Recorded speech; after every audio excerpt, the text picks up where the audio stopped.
ऐतिहासिक आयोजन शक्ति दिवस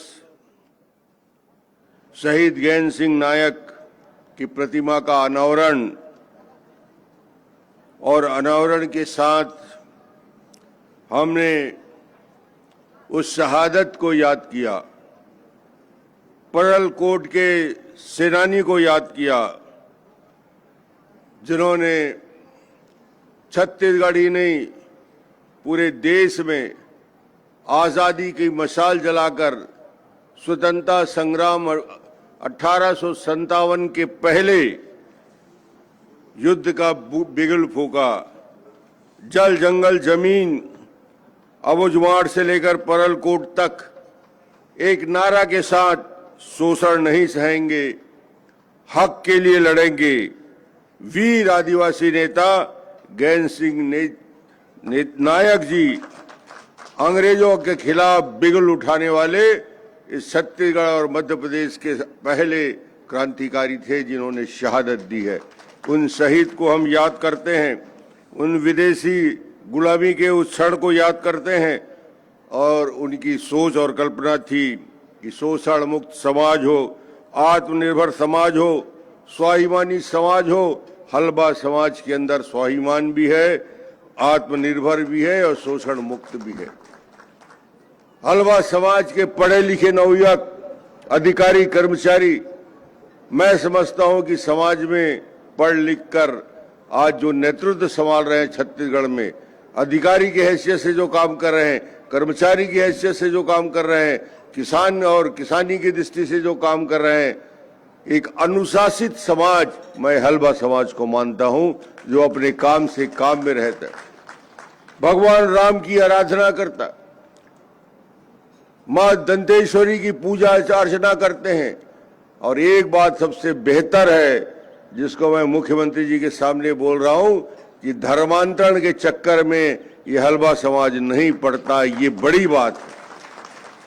आप अपने लिए ताली बजा सकते हैं समाज वाले कि मैं आपको कह रहा हूं कि धर्मांतरण ईसाई धर्म में जाने की प्रक्रिया, इसका सबसे मजबूती से विरोध यदि करता है तो हलबा समाज पूरे छत्तीसगढ़ में करता है। आज 26 दिसंबर है,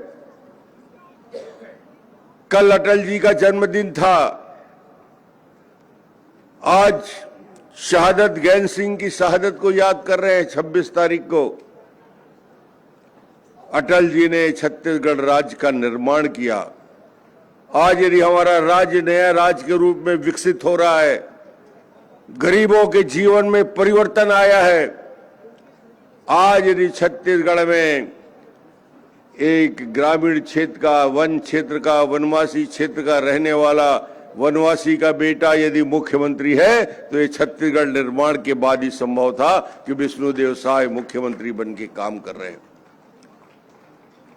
2 साल में जिस तेजी के साथ विकास किया विष्णुदेव साय जी ने, जिस सरलता से, सहजता से, जितने ईमानदारी के साथ, अरे पिछली सरकार का याद है कि भूल गए हो? 5 साल गली गली में भ्रष्टाचार, आज तक मुकदमा मामला चल रहा है। शराब घोटाला, कोल घोटाला, दुनिया के सारे घोटाले पिछले 5 साल में हुआ, मगर हमारे मुख्यमंत्री के बनने के बाद, विष्णुदेव साय के बनने के बाद पूरी ईमानदारी के साथ छत्तीसगढ़ में राज चलाने का काम हो रहा है। ये आदिवासी का स्वभाव होता है, ये विष्णुदेव जी का स्वभाव है। बड़े से बड़ा काम, लोग बोलते थे कि विष्णुदेव नए हैं क्या करेंगे, मैं कहा नए नहीं है भैया, केंद्र में मंत्री रहे, भारतीय जनता पार्टी के 1 बार नहीं, 2 बार नहीं, 3 बार प्रदेश अध्यक्ष के हैसियत से काम किए,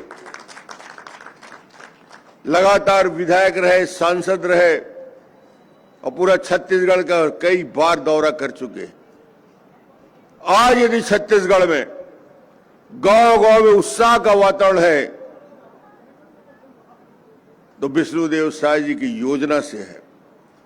कोई कल्पना नहीं करता था कि गरीबों के जीवन में परिवर्तन आएगा, यदि 3100 रुपया क्विंटल धान खरीदने की ताकत है, 149 लाख मेट्रिक टन वो विष्णुदेव साय के अंदर ताकत है, दूसरा नहीं कर सकता। 2 साल का बोनस 3170 करोड़ रुपया आपको देने वाले हमारी माता और बहनी बैठी हुई है। हर महीने 1 तारीख को 60 हमारी बहनों के लिए 70 लाख बहनों के लिए 700 करोड़ रुपया इनके खाते में बिना बोले ट्रांसफर होता है।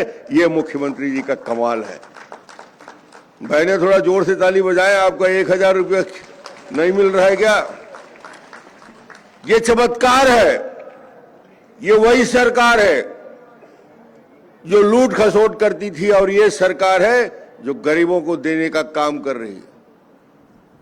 छत्तीसगढ़ में विकास के लिए, गांव-गांव में सड़कों का जाल बिछाने के लिए, गरीबों के जीवन में परिवर्तन के लिए माननीय नरेंद्र मोदी जी ने योजनाएं बनाई। मोदी जी की योजना का क्रियान्वयन की जवाबदारी छत्तीसगढ़ में विष्णुदेव साय जी के कंधे में है। मैं तो इस क्षेत्र में आप सबसे लगातार संपर्क में रहा हूं। पिछले बार इस गांव का कार्यक्रम तय होने के बाद गोंडलवाही का हम लोग तैयार होकर बैठ गए। बाद में पता चला कि आंधी और तूफान है, हेलीकॉप्टर नहीं जा सकता। फिर मुख्यमंत्री जी ने कहा चिंता मत करो, एक बार गोंडलवाही वालों को खबर भेज दो कि मैं फिर लौट के गोंडलवाही आऊंगा, और आज आए हैं। ये है वादा, आपका वादा और आपका विश्वास। इसको पूरा करने की ताकत विष्णुदेव साय जी में है। आज यहां आए हैं। मुझे तो सिर्फ यही कहना है कि इस क्षेत्र में पिछड़ा क्षेत्र है, संसाधन की कमी इस क्षेत्र में रही है। माननीय मंत्री जी से आग्रह सब लोगों ने किया। आज उन्होंने 2 कामों का लोकार्पण भी किया। Higher secondary school 1,21,00,000, 50 seater pre matric आदिवासी बालक छात्रावास 1,52,00,000 और बहुत सारे विषयों पे चर्चा बातचीत माननीय सांसद जी ने भी किया। मुझे लगता है कि मैं सिर्फ यही आग्रह करने आया हूं कि जो भी मांग इस क्षेत्र के समाज के प्रमुखों ने, इस क्षेत्र के रहने वाले लोगों ने की है, ये क्षेत्र हमेशा पीछे रहा है। आज मुख्यमंत्री आए हैं, इस क्षेत्र के जीवन में परिवर्तन आएगा, इस क्षेत्र के भाग्य में परिवर्तन आएगा। थोड़ा ताली बजाइए तो मुख्यमंत्री जी घोषणा भी कर सकते हैं। मैं भी आग्रह कर रहा हूं। ताली बजाने में कमी करते हो, इसलिए घोषणा नहीं हो पाती। थोड़ा जोर से दिखाइए ताकत हाथ में। धन्यवाद।